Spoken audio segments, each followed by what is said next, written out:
अस्सलामुअलैकुम सामीन। 12 रजबुल मुरज्जब और 24 जनवरी है। आज की ख़बरों की शुरुआत इमाम दोहा क़त्र कारी अमीर आलम कासमी की तिलावत कलाम पाक से की जा रही है।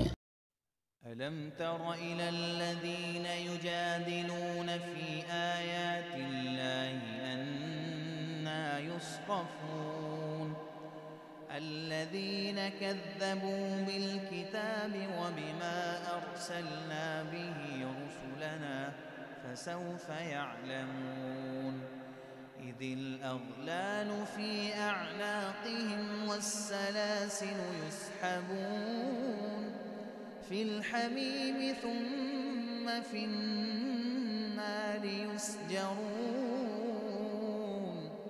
ثم قيل لهم أين ما كنتم تشركون من دون الله قالوا ضلوا عنا بل لم نكن ندعو من قبل شيئا كذلك يضل